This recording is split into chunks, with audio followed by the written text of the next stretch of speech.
இதுக்கு மேலே இந்த ஆப்போசிட்டில் இப்படி ஒரு இது வரைஞ்சி இங்கே லீஃபாக போட்டோம்னா இது கொடி டிசைன்னு சொல்லலாம்.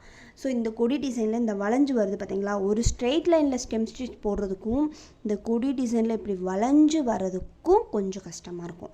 ஸோ நான் இதுவும் உங்களுக்கு சொல்லி காமிக்கிறேன்.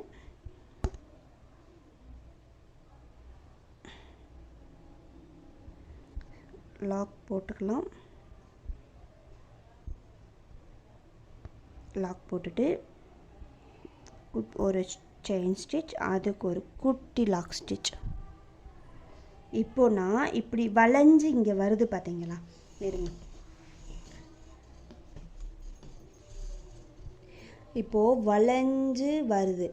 இந்த வளைஞ்சு வர்றதுனால நான் இந்த பக்கமாக போடுறேன். ஏன்னா அந்த வளையிற இடத்துல சேமாக வரணும், அழகாகவும் வரணும்ல, அதுக்காக நான் கீழ்ப்புறமாக போட்டு காமிக்கிறேன். இந்த சைடில் சென்டராக பார்த்து ஒரு செயின் ஸ்டிச், அதுக்கு ஒரு குட்டி லாக் ஸ்டிச்.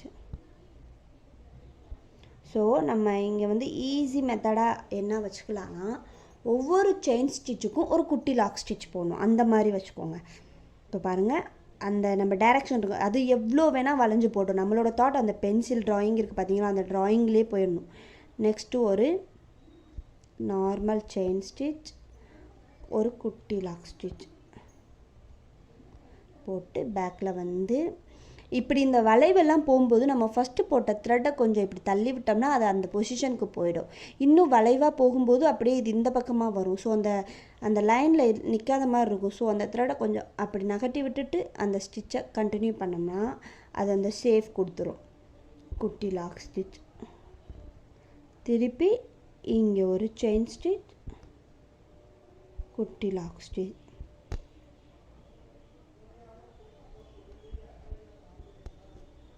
பேக்கில் வந்து இங்கே ஒரு செயின் ஸ்டிச், ஒரு குட்டி லாக் ஸ்டிச்.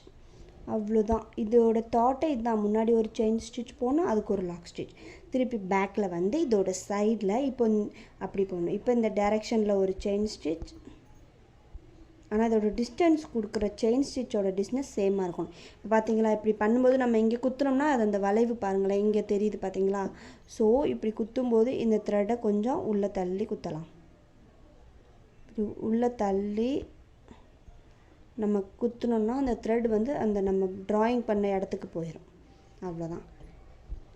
இது நம்ம அதாவது புரிஞ்சு பண்ணணும். எப்படி பண்ணால் அது சேமாக ட்ராயிங்கில் பர்ஃபெக்டாக வரும். இப்போ பார்த்திங்களா அந்த ட்ராயிங் தெரியுதா. ஸோ இந்த த்ரெடை கொஞ்சம் தள்ளி இப்படி குத்துனோம்னா அது அந்த ட்ராயிங்கில் போயிடும். இவ்வளோதான். ஒவ்வொரு செயின் ஸ்டிச்சுக்கும் ஒரு குட்டி லாக் ஸ்டிச் கொடுக்கணும். அந்த தாட் மனசில் வச்சுக்கோங்க, உங்களுக்கு ஈஸியாகிடும். முன்னாடி ஒரு செயின் ஸ்டிச் கொடுக்கணும், அதுக்கு ஒரு குட்டி லாக் ஸ்டிச் கொடுக்கணும். அதுக்கப்புறம் ஒரு செயின் ஸ்டிச் கொடுக்கணும், ஒரு குட்டி லாக் ஸ்டிச் கொடுக்கணும். இந்த மாதிரி டேர்னிங்கில் எப்படி தெரியுது பார்த்தீங்களா, ரொம்பவே டிஃப்ரெண்ட்டாக தெரியும் இந்த மாதிரி டேர்னிங்கில். ஸோ நல்லா த்ரெட்டை உள்ளே தள்ளி நம்ம அதுக்கேற்ற மாதிரி மேட்ச் பண்ணிக்கிறணும். டேர்னிங் ஆகும்போது ரொம்ப டிஃப்ரெண்ட்டாக தெரியும். நம்ம போடுற டிசைனுக்கு அந்த கொம்பு டிசைனுக்கு ஏற்ற மாதிரியே வரல பார்த்தீங்களா, அங்கே எவ்வளோ இதாக தெரியுது பார்த்தீங்களா. ஸோ இந்த த்ரெட்டை ஓரளவுக்கு நல்லா உள்ளே தள்ளணும்னா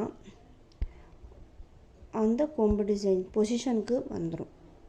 அவ்வளோதான். அந்த டேர்னிங் பாயிண்டில் இந்த ஸ்டெம்ஸ் இதெல்லாம் ரொம்ப இம்பார்ட்டன்ட். டேர்னிங் பாயிண்டில் கரெக்டாக பண்ணுறது, அந்த கரெக்டாக நம்ம அதை மேனேஜ் பண்ணிட்டோன்னா, அது எப்படி மேனேஜ் பண்ணணும்னு கற்றுக்கிட்டோம்னா போதும். இப்போ இங்கே பண்ணும்போது பார்த்தீங்களா எவ்வளோ டிஃப்ரெண்ட் தெரியுது. அந்த கொம்பு டிசைன் வரணும், அந்த ஷேப்புக்கு நம்ம போவோம். ஆனால் அந்த ஸ்டிச்சஸையும் அதே மாதிரி கொண்டு வர்றதுக்கு நம்ம தான் முயற்சி பண்ணணும்.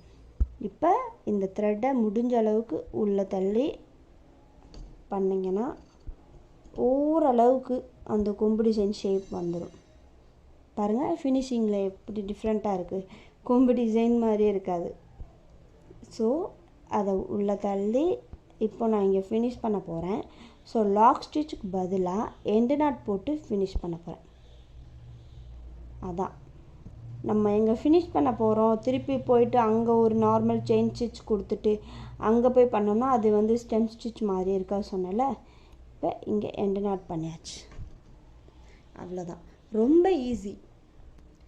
இது என்னோடய ப்ராஜெக்ட் பண்ணது ஸ்டெம் ஸ்டிச். நான் பண்ண ப்ராஜெக்டோட ஸ்டெம் ஸ்டிச். இந்த மாதிரி இது பின்ட்ரெஸ்ட் ஆப்பில் எடுத்த இது தான். அதை பண்ணி இது பாருங்கள், இந்த ஹேர் மாதிரி இருக்கிறதுக்கெல்லாம் ஸ்டெம் ஸ்டிச் கொடுத்துருக்கேன். அது பண்ணி ஃபினிஷ் பண்ணும்போது நமக்கு பார்க்கவே அழகாக இருக்கும். இந்த மாதிரி எல்லா இடத்துல கொடுத்ததுனால தான் அந்த ஷேப்ஸ் எல்லாம் நமக்கு வரும். நார்மலாக ஒரு லைனில் போட்டால் எல்லா ஷேப்பும் வந்துடாது. இந்த மாதிரி எல்லா இடத்துலையும் நம்ம கொடுத்து கொடுத்து பழகும்போது அப்போ தான் நமக்கு அந்த ஷேப்ஸ் கிடைக்கும். ரவுண்ட் பொசிஷன்னாலும் எந்த ஒரு டிசைன் கொடுத்தாலும் அங்கே போட பழகணும் எல்லா ஸ்டிச்சுமே. பார்த்துக்கோங்க, நீங்கள் ஏதாவது ஒரு டிசைன் ஓனாக எடுத்து ரொம்ப பெருசாக இல்லை, ஒரு